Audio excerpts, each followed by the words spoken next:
And happy Sunday. This is PFG Live.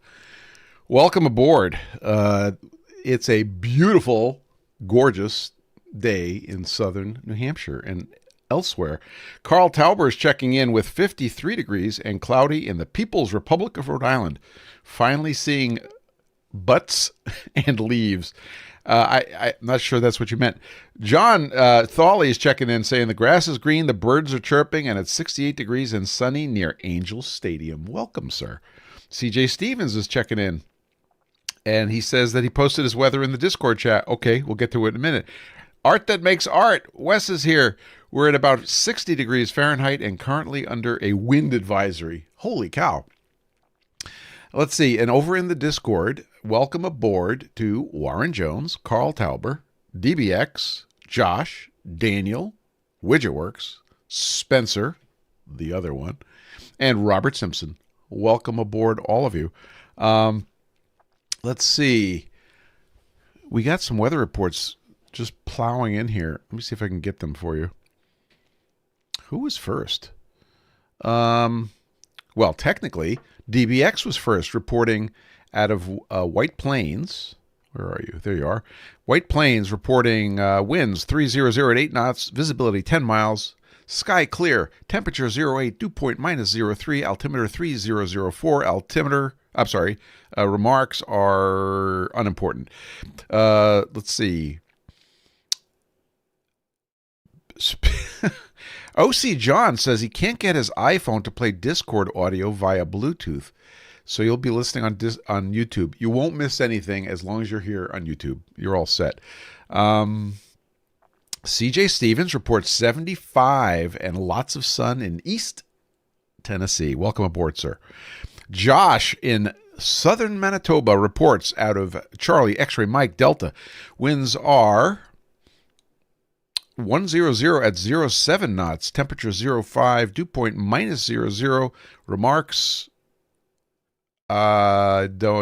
can't read them, but adequate. Tuck is reporting in with 68 degrees and drizzly rain in the Buffalo, New York, but he can't make the live. We'll miss you, buddy. Widgetworks says 9 degrees, science, cloudy, just finished raining in Edmonton, Alberta, Canada.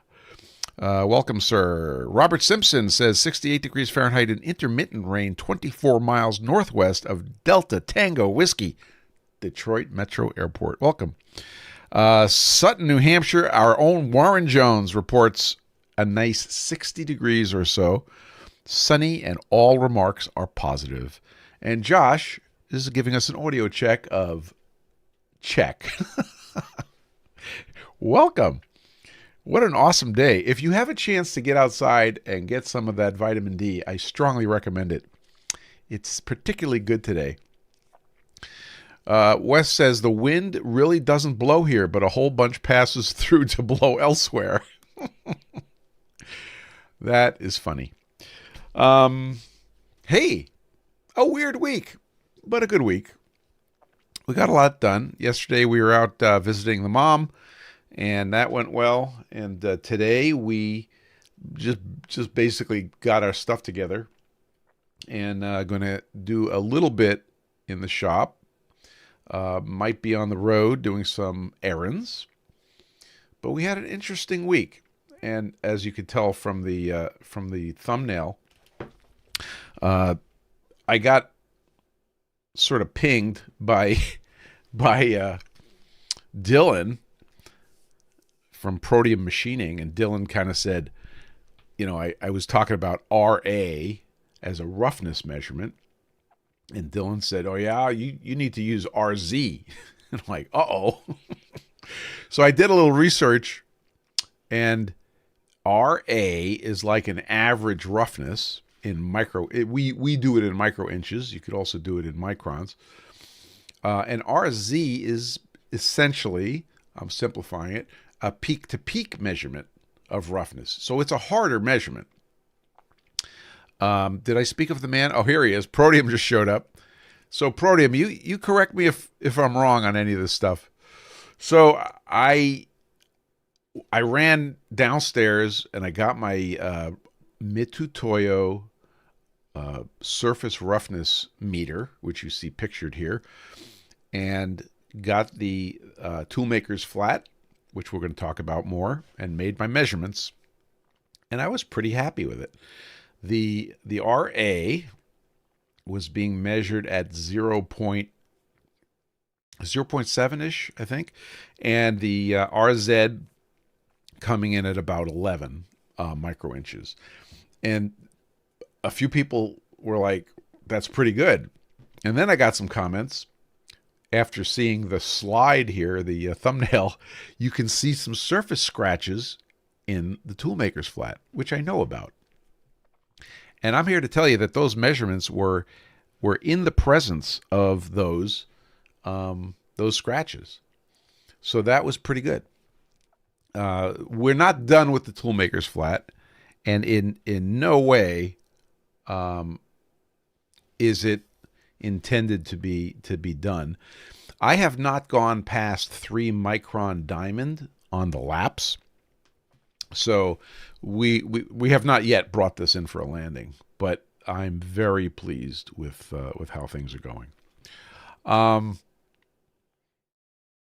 Carl Tauber says, if you want ringability, isn't RA more important?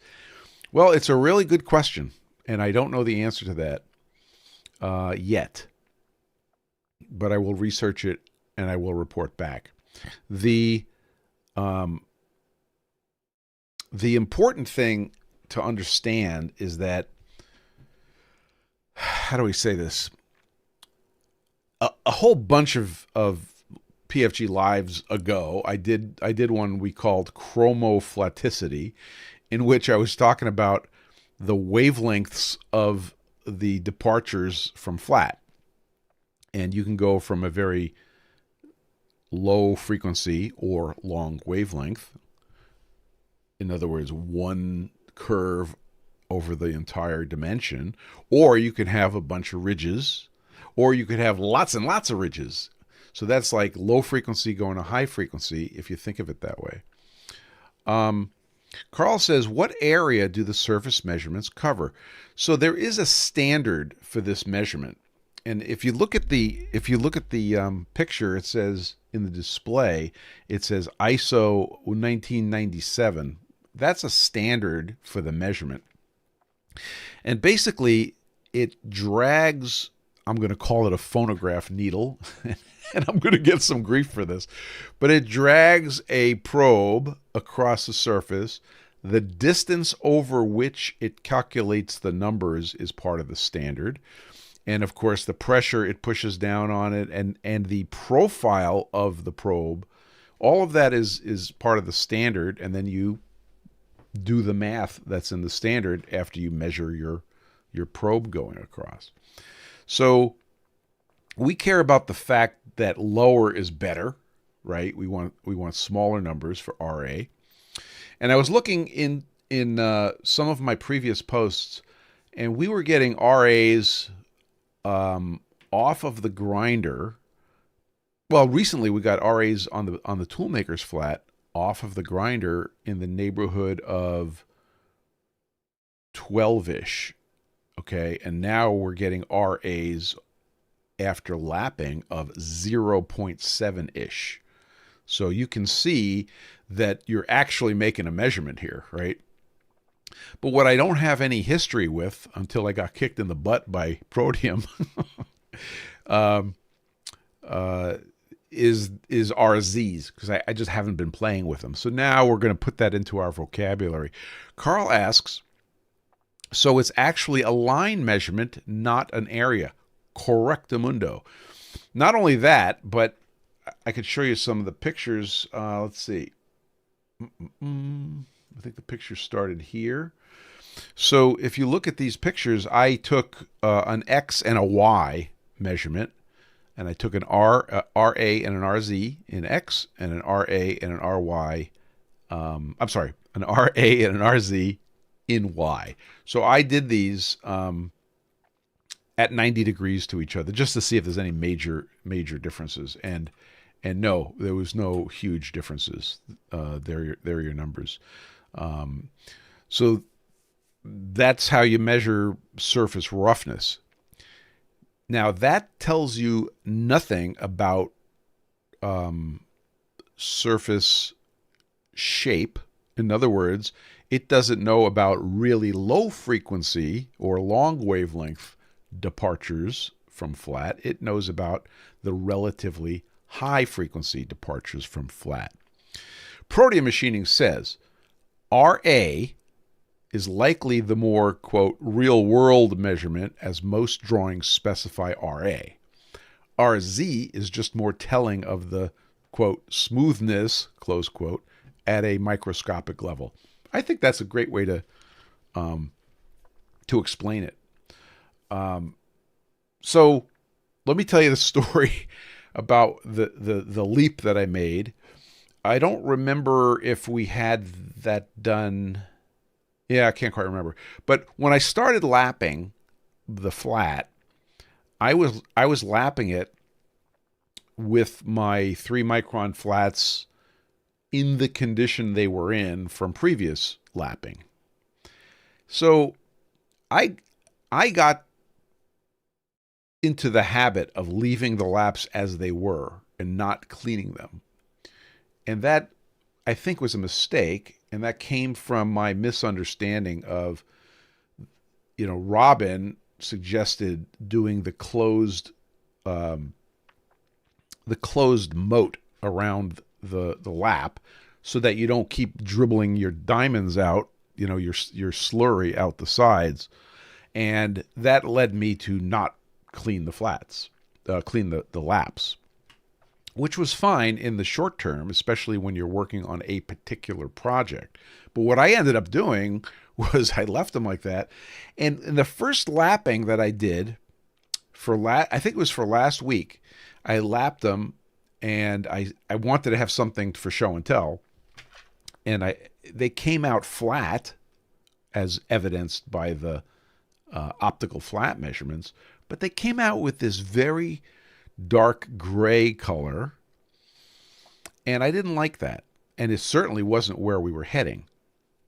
So finally, I scrubbed the flats clean, or the laps clean, and in fact, you saw that in a couple of Instagram posts, and the goo that came off of the laps it wanted to be cleaned. So we got that cleaned up.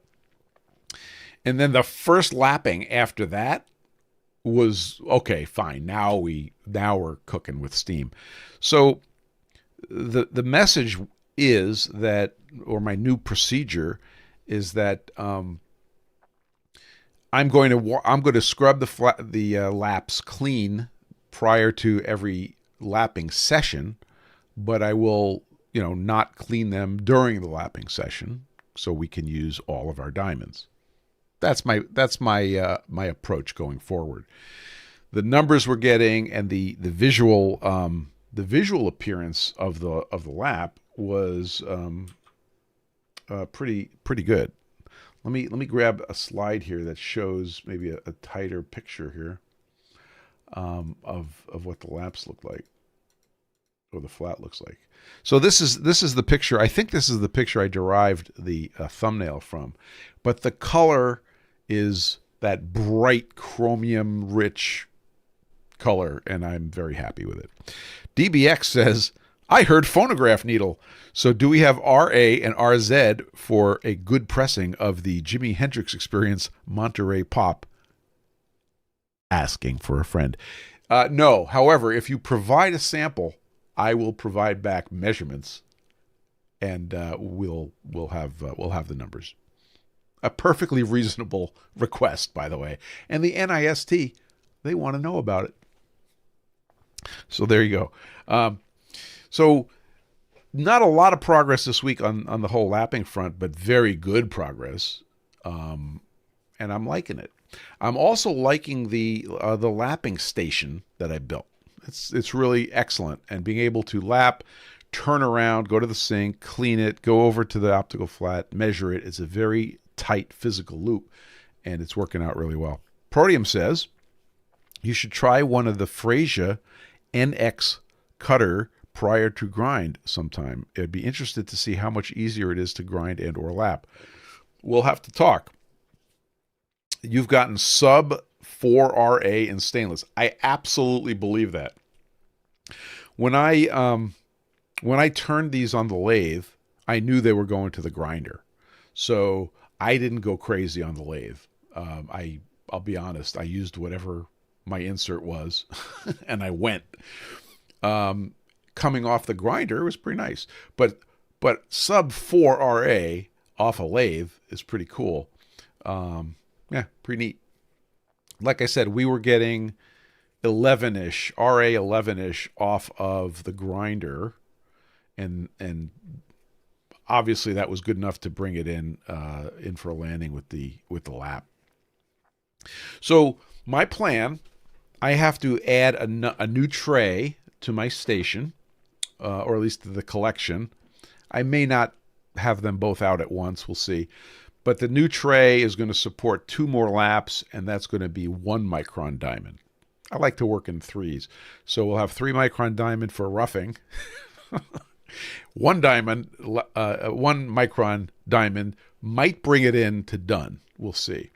And I will acknowledge that Robin and I had some conversations about some other techniques which are not developed yet, but that might be another thing to add to bring in the final lapping. But I'm very happy with that.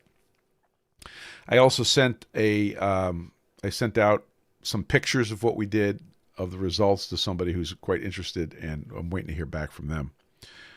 Thank you for the link there, Proteum. Frasier, nice. I will check it out. Oh, that's for a milling cutter. Yeah, we used. That's amazing that you're getting 4RA out of a milling cutter. That's pretty cool. I'll check it out. So the successes so far include the lapping station. The laps are working really well. The holder, I know this seems trivial, but the holder, the 3D printed holder that allows me to move it around without imparting the heat from my hand, that worked out really well. And it lets you manipulate it such that you don't have to push down to move it. You can move it around just by sideways pressures, which is also very important. So all good. So that's the update in the lapping department. Very happy with how that came out. Looking forward to bringing it into what I consider finished.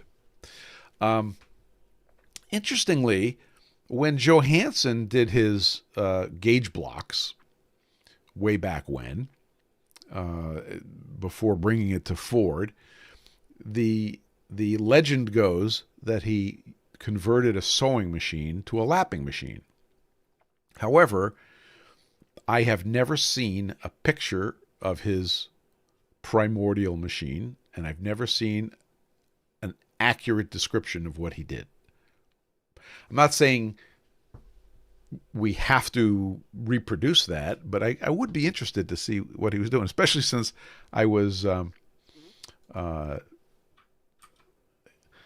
busy using a machine that meets that description earlier this week, and I was doing some sewing, and I was thinking about that whole story about Johansson. So if anybody has any additional information, specifics about Johansson and his machine, I'd love to hear it. Not that I'm going to convert this sewing machine, because this sewing machine has actually got work to do. By the way, this is from my mom. This was a present to my mom on her wedding. So it's about 70 years old. And yeah, I was with my mom yesterday. We were talking about it, and it's running like the day it was made. So yeah, I want to learn more about that sewing machine from Johansson. That would be very, very interesting. So that's the update on lapping. So then the question came up from a buddy of mine: can you automate it? And the answer, of course, is yes. So one of the guys I follow on Instagram is Extra Minty Matt. He's an optician. By the way, Matt, you have an open invitation to come on and do a PFG Live. But if you look at a picture of the kind of work he does and where he works, they have many machines sitting there running in an automated fashion, or at least a semi-automated fashion, so that the operator is not standing there doing the lapping of lenses. In this case, it's lenses. But if you have to do one of these things a month, or two of these things a month, it doesn't make any sense. And you'd have to agree that even if you had to machine some things, if you had to make one or two a month, when do you automate? When do you go CNC?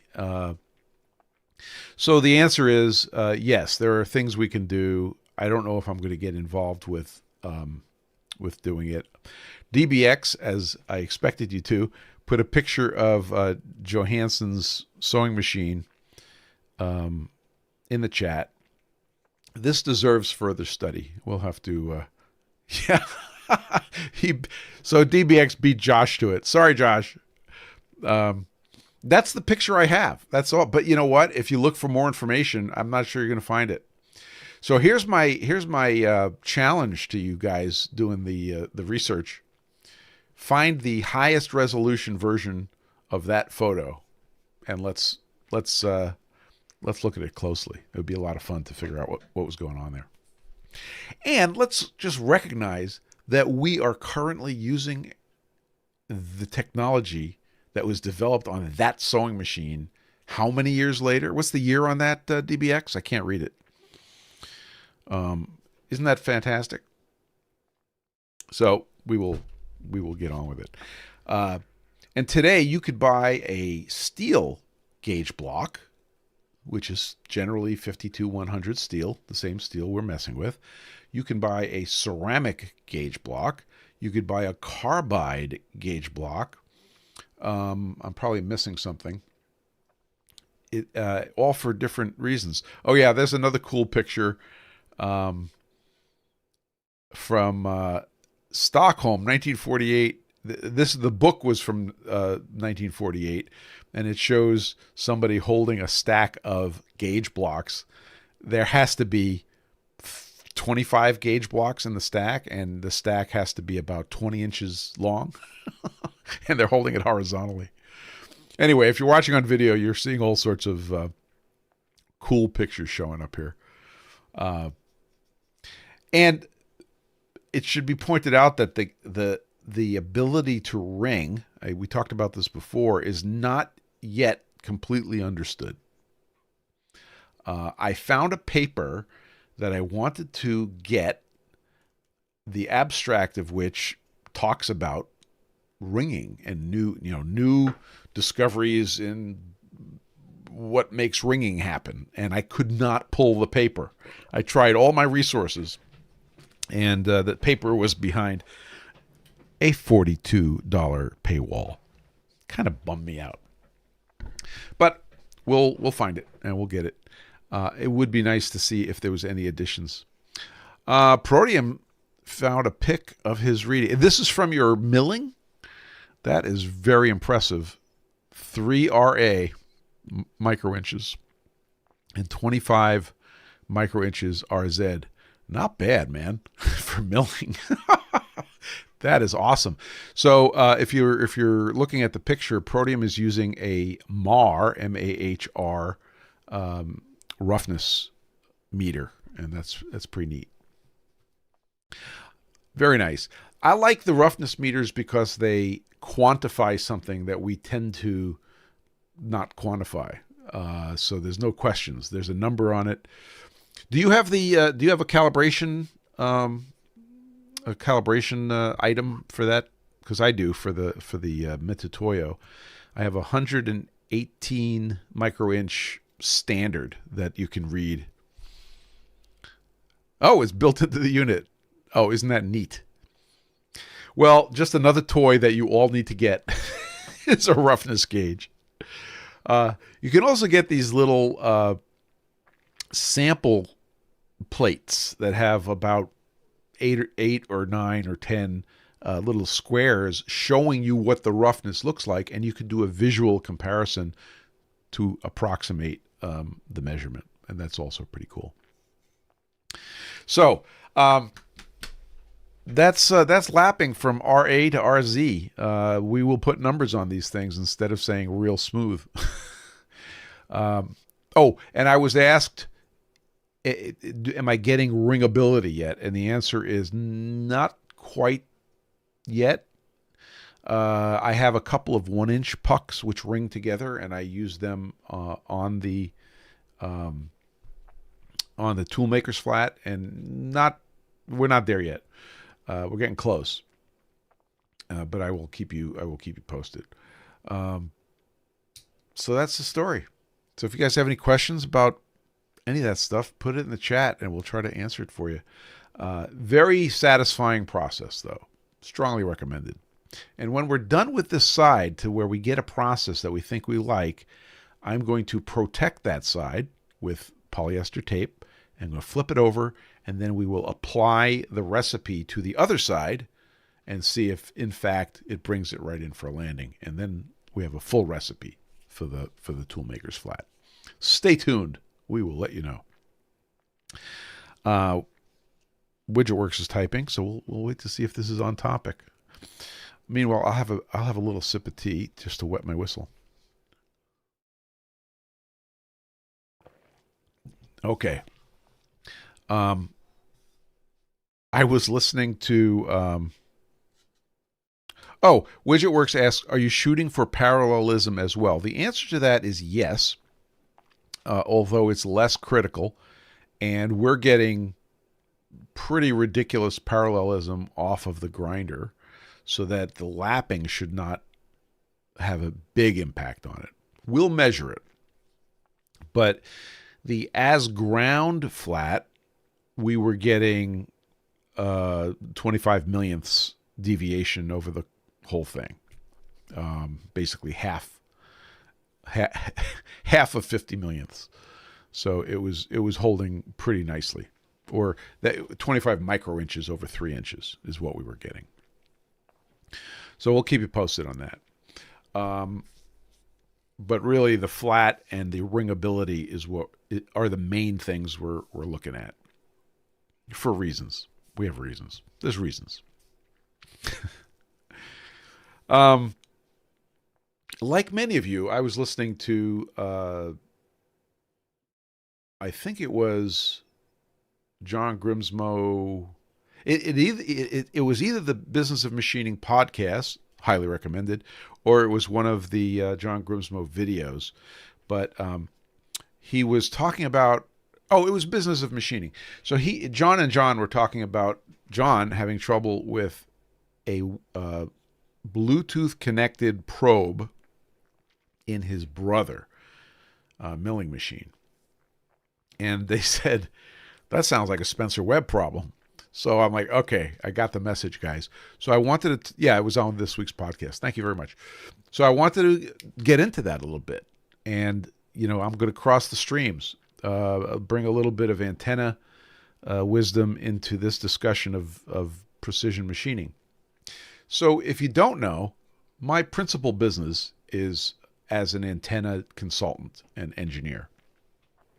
I design antennas, I build antennas, I test antennas, I kibitz about antennas, and that's what I've been doing now for, believe it or not, 30 years. So that's my main gig, and my entire machining interest started because I had to make my own prototypes. So that's what hooked me into machining. And it's just been downhill the whole time. So I want to talk a little bit about wireless devices in the shop, mostly because we can't get away from them, right? We have them in our pockets. Nobody walks around without one of these things in their pockets. But now we have Bluetooth devices creeping into our shop equipment. So I want to talk about what I see when I walk. You know, if you make me put my antenna hat on and we walk into a shop, I see I see the metal surfaces. They're basically, they act like reflectors. I see the drywall basically acts like attenuators. In other words, radio signals will be attenuated as they try to go through the drywall. I see noisemakers, fluorescent bulbs, LED bulbs. Believe me, LED power supplies are very noisy. If you have solar panels on your roof, the inverter or inverters that are turning the solar energy being collected by the panels into AC or whatever, those are making noise. So those are the things I see when I walk into an environment like the shop. Not to mention your machines, okay? So motor controllers are potential sources of noise. So if you introduce a wireless device into that environment and you're hoping that it works really well, you have some risks. And if we zoom in on, let's just make believe we know what John's problem is.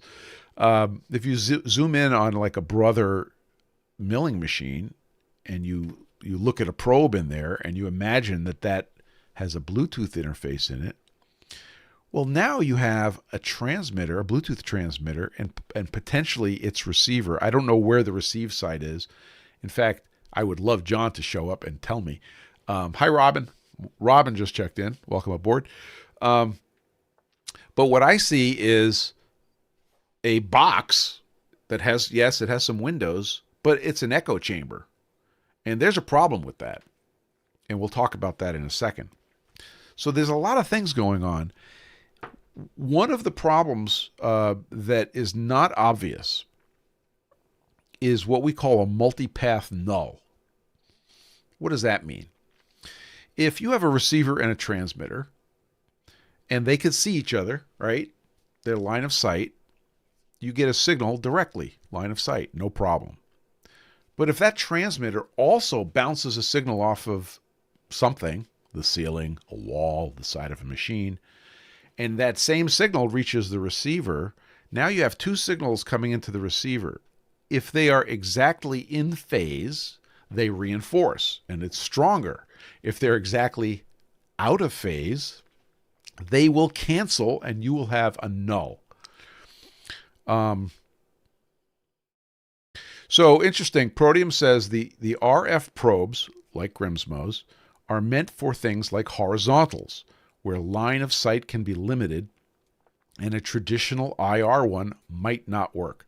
So that's an excellent point.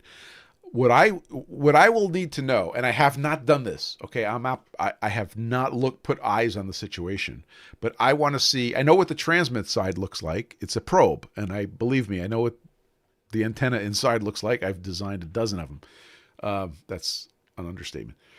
But I want to see what the receive side looks like. Because I'll tell you what, if the receive side is a little hockey puck on the side of the machining volume, we have a problem. And I suspect that's exactly what's going on.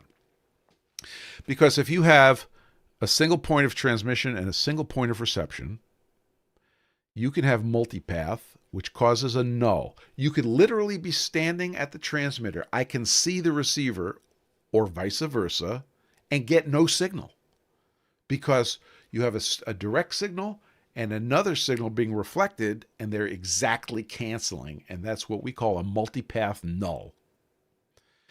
And the more reflections you have, the higher the probability that you're going to find a multipath null.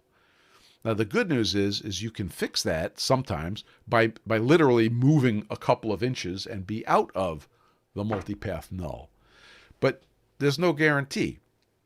So I'm going to give everybody a little experiment to do. Your microwave oven in your kitchen, and like everybody has one now, is a perfect example of an echo chamber by design. And the radio frequency energy inside this echo chamber is 2.451 gigahertz, or 2451. I'm sorry, I got that wrong. 24. Yeah, no, that's right. 2451, I believe, is the center frequency for microwave ovens. And it's a pretty wide band because it's not super tightly controlled. Protium says the RF probes are meant for... Okay, so we have a picture of the Bloom probe. Is that the probe that Grimsmo has? Because if that's the whole thing, the problem is evident. Bloom, call me. Call me. We'll talk. Yeah, okay. Yeah, Robert Simpson says, eggs make good microwave testers. Yes, they do. Once. So here's what I want you to do. Most microwaves have like a big rotary table, which is a hint. Lift your rotary table up and put 4 coffee mugs under it so that it's off of the rotisserie.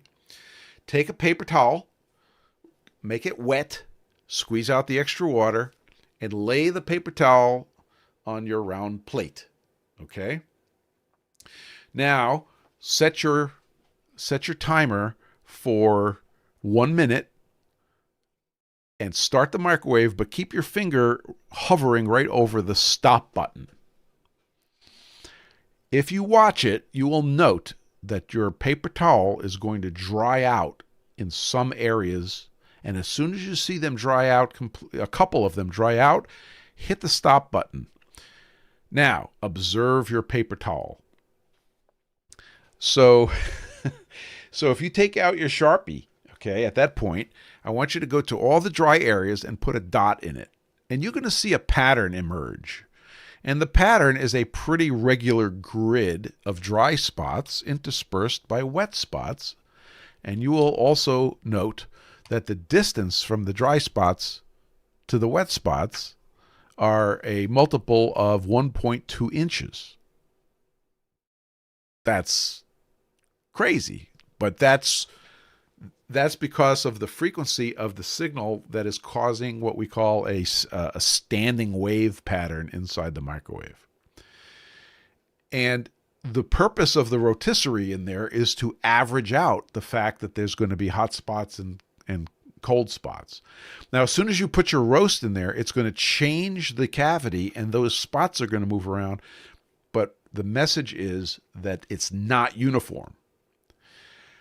The cold spots in there are analogous to multipath nulls, and the dry spots in there are analogous to multipath hotspots because there's lots of paths bouncing around in the oven. At 2.4 gigahertz, a half wavelength is 2.4 inches. That's a very convenient thing to remember, by the way. 2.4 gigahertz. A half wavelength, or a dipole, is 2.4 inches. Isn't that neat? So if you're inside a machine and you're running a probe that uses Bluetooth or 2.4 gigahertz signaling of any kind, and you have one place for that receiver, I am here to tell you that is a dangerous design. There's a solution which all the manufacturers should be using, which is called diversity reception. You already use this on your, and some of them may have it under the hood and may not be obvious. But if you go to Best Buy and you buy a wireless access point and it has 2 antennas on it, or these days it has like 5 antennas on it, okay, that is that is a multipath mitigation technique called diversity reception. Yes, that relationship is absolutely linear. So linear, yeah, it's inversely linear. So the higher the frequency, the shorter the wavelength. Here's the formula, folks. I know I promised you no math, but I lied. 300 divided by the frequency in megahertz gives you the wavelength in meters. Because light travels 300 time 300 million meters per second. Okay, so now that you're starting to understand this, when you think of things in terms of, oh, that's 2.4 gigahertz, and you know that 4.8 inches is a full wavelength, and you look at a machine, and it's like, well, it's about 10 of those. Well, now you're in the danger zone, right? If you're looking at things that are hundreds of wavelengths, it plays by optical rules. If you look at things that are a fraction of a wavelength, it plays by what we call near field electrical rules. But when you get into the 1, 2, 10 wavelengths sizes, things are weird, okay? Let's see. Carl says, didn't you say that an end-fire helical antenna has good multipath rejection? Yes and no, Carl. If the transmitted signal is circularly polarized and the receive antenna is circularly polarized, then you have excellent multipath rejection. And Warren Jones just posted a picture. You mean like this? Yes. So there's a picture of a wireless router or something. Is that a Ubiquity that has 4 antennas on it? So the probability is that one of those antennas is not in a multipath null. So if one is in a multipath null, the chances of the other one being in a multipath null is small. So you can switch and you can figure out which one is. Oh, it's your Wi-Fi extender thingy. Yeah, we'll talk more. I have opinions about those. So I am going to help John when we get a chance to talk, which we have not had, figure this out. But it's a very, inside of a machine to use 2.4 gigahertz is a very dangerous decision. You're better off using IR. What's infrared? Infrared is just another electromagnetic signal. It's just a much smaller wavelength. Let's put it in perspective. Your visual sensitivity to light goes from about 300 nanometers to about 700 nanometers, okay? I believe those are approximately correct. So we're talking about the difference between, it's still a tiny wavelength, but we could put numbers to it. We could measure it, right? It doesn't scare us. So by using a much smaller wavelength, then the multipath effects, you're no longer in the vicinity of, 1, 3, 10, 30 wavelengths of size of the box that you're in. It's now acting like a great big box, and multipath is no longer the issue. There are other issues. As Protean pointed out, being able to see the infrared, in the machine might be really hard to do just because of the geometry. Then they want to use RF. But I'll tell you what, I would feel a lot more comfortable if when Acme Probe Company came along and said, here's your probe, and here's 2 different hockey pucks in 2 different corners of the machine that are going to listen to your probe. I feel way better about that than here's the one hockey puck that's going to listen to your probe. The other thing you got to watch for is if there are claims that they use 2 antennas and they're doing diversity, you have to ask, well, how far apart are the 2 antennas? So if they're less than a wavelength apart, they're doing nothing. It's not helping. They have to be a couple of wavelengths apart to probably be in completely different multipath situations.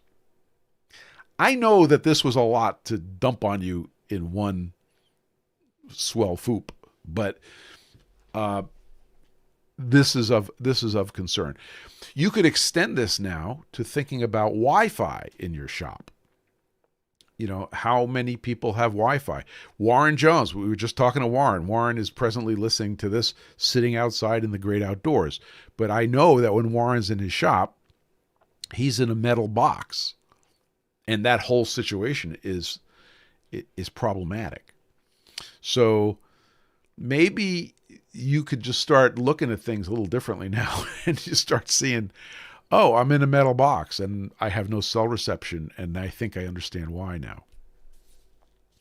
If you have any questions and you're able to put them into chat, feel free to do it. But these are problems that I solve on a daily basis, and I've been doing it for 30 years. So I can go on for hours about this. Another issue, of course, I brought it up briefly, is noise.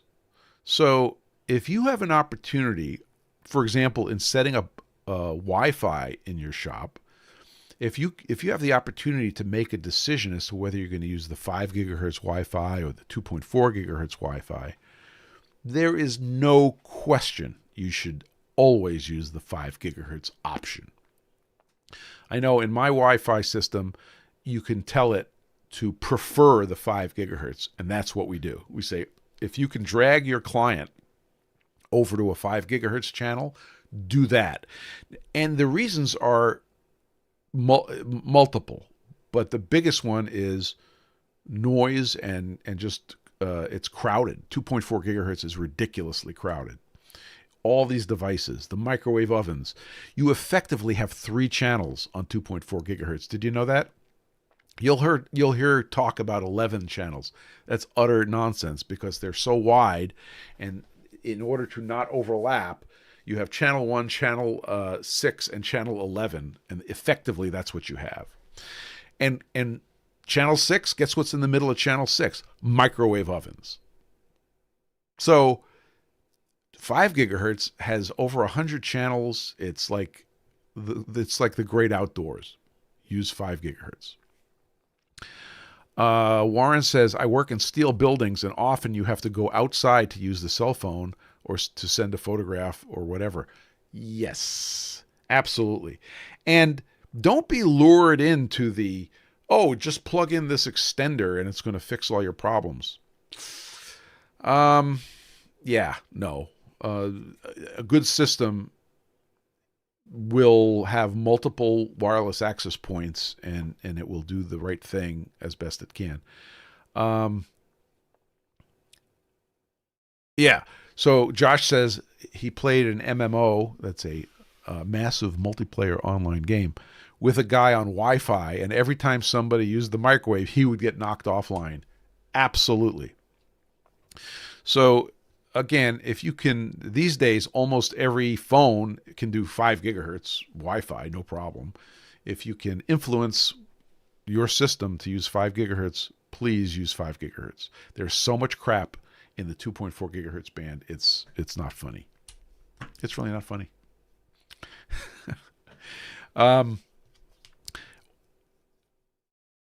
Pixel says, my campus consists of lots of massively thick concrete buildings, and you see weird square access points all over the place. I was told they were there to bring cell service indoors. So there are microcells or nanocells also, and they suffer the exact same problems. So having multiple of those things, and frequently they'll hang on a network to relieve the cellular bands and get your cellular signal onto a network cable as quickly as possible. We were just down at MIT in the tunnels. Yes, we were in the tunnels.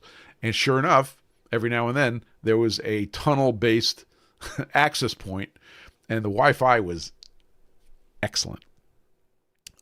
So that is absolutely true. WidgetWorks says, correctly I might add, that's why I have everything in the shop wired if possible. Guess what? Same thing here. We try to have everything wired.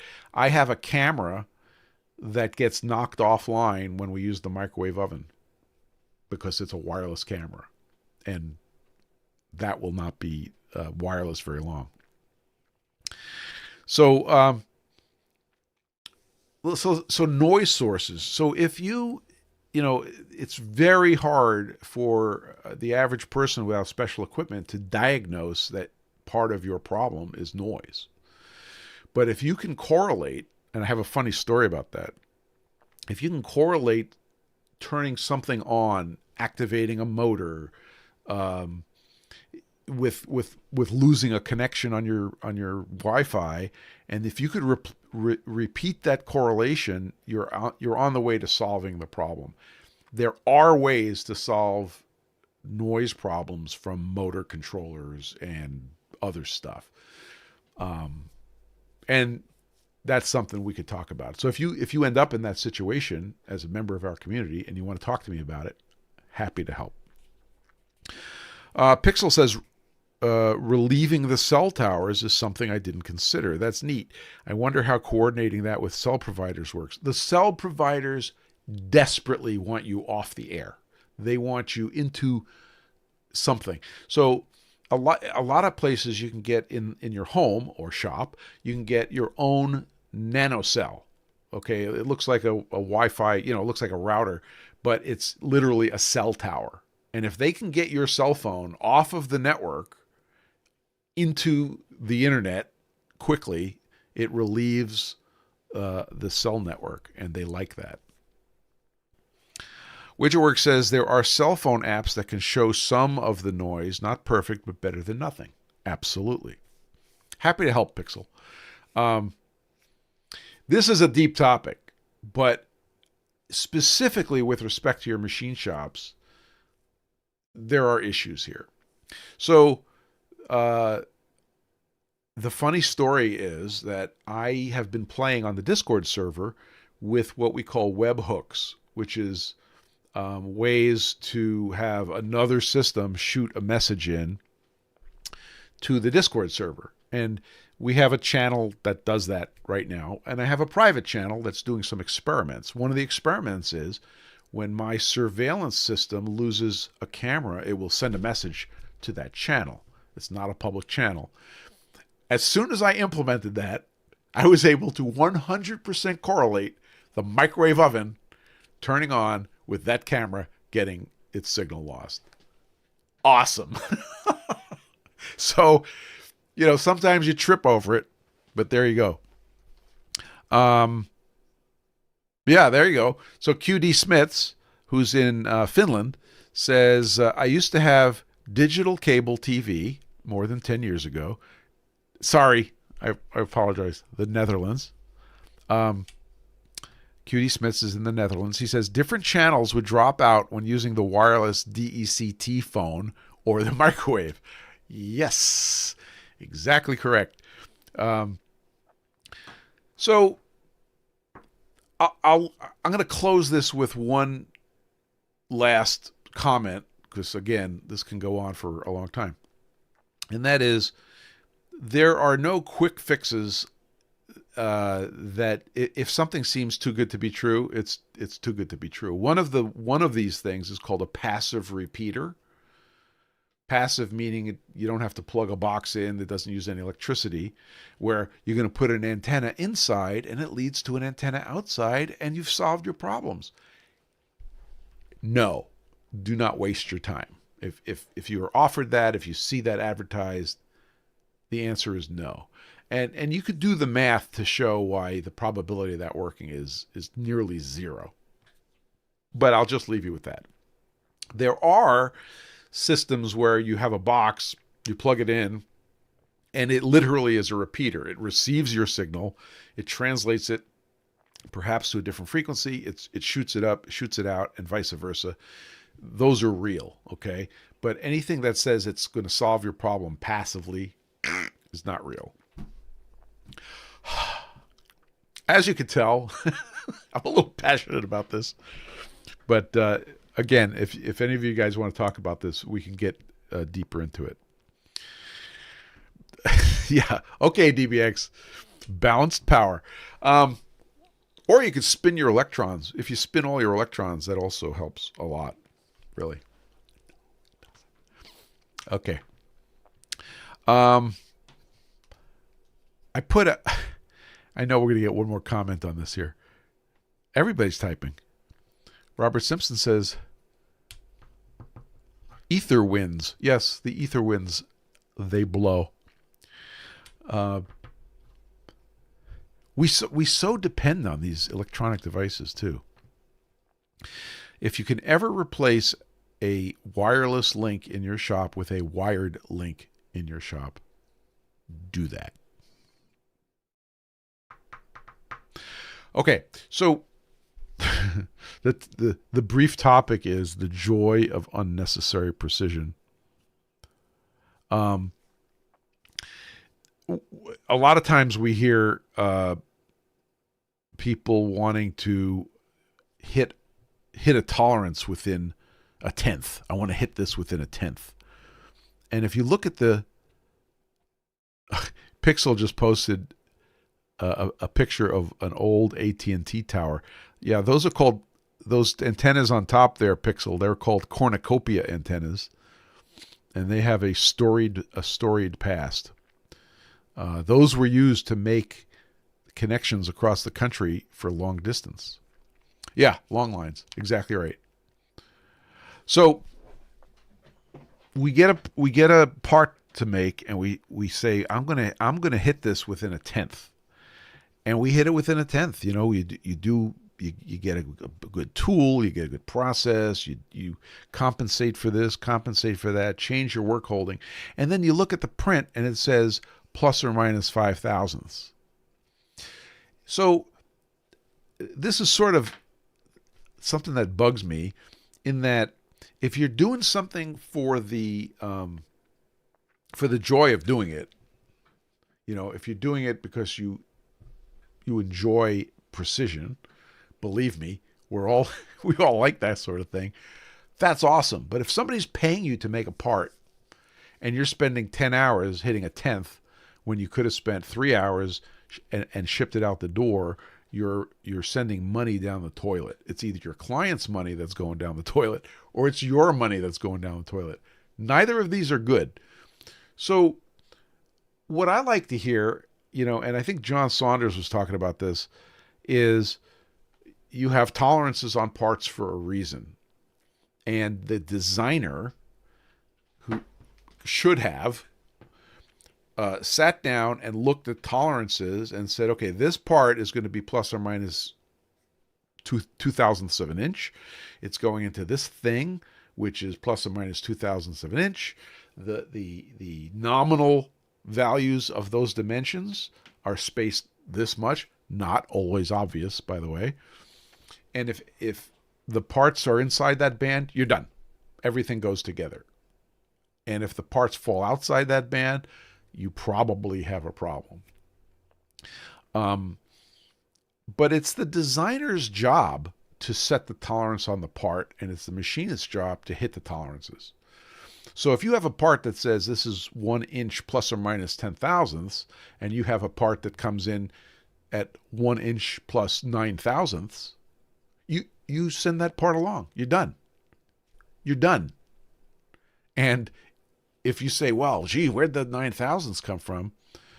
It's okay to toss it in the back of your head, but if you're going to spend 2 hours getting that thing dialed to only 1/1000th over instead of 9 thousandths over when it was in spec in the first place, you're pissing away money. And that's the message is don't do that. And it's not the machinist's job to figure out those tolerance bands. It's the designer's job. They could be the same person. But the designer has to be thinking about the tolerance stack up. And it's not trivial. It's not easy, because especially I think it was also in that business of machining, we're talking about, like, gee, in an airplane there must be an incredible tolerance stack up. Yeah. And that's why the guys sitting at the drawing board designing this stuff, that's what makes it hard. So if you ever catch yourself on a revenue project trying to hit 1,000th when 10 thousandths will do, I want the light bulb to go on and say, gee, maybe this is not worth spending time on.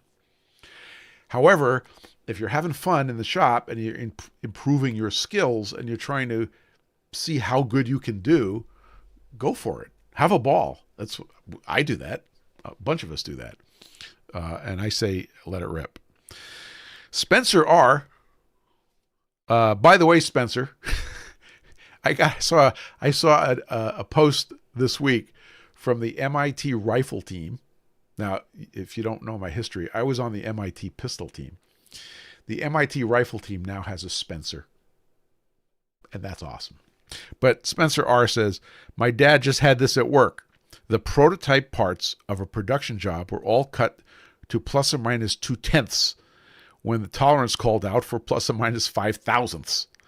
Production parts came in and half the parts didn't fit together. So who's going to get yelled at? I'll tell you who should get yelled at. The designer, okay, not the machinists. Because if they delivered what the drawing asked for, it's not their problem. And with that, I'm going to wrap it up here. I'm going to keep today tight. This is fun. We're going to be over in the Discord server in the after party roundtable when this has closed. I will respectfully request that you subscribe. You can like if you want, but subscribe so you're here for next time and help us figure out this stuff. If you don't have a set of PFG Stones, what are you even doing? Go to PFGstones.com and find something you need. This week, sometimes the planets align. This week, people needed nozzles. I make a custom coolant nozzle, which focuses the coolant, and it works really well. All of the PFG Stones are ground using the NOS, and I suddenly got a pile of NOS orders, so that was kind of interesting. So the NOS production is up. Come join us on the Discord server. Go to pfg.gg/links, and all the links for stuff we talk about is in there, including a link to the Discord server, and you're welcome to come and join us. Also, on the YouTube channel, there is a video called How to Get on Our Discord server, and it walks you through, even if you don't even know what I'm talking about and you don't know what Discord is, it will walk you through getting on.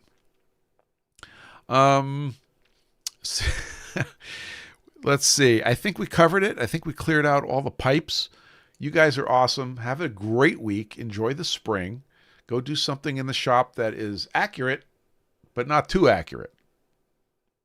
Get flat, stay flat, and we'll see you guys next week. Take care.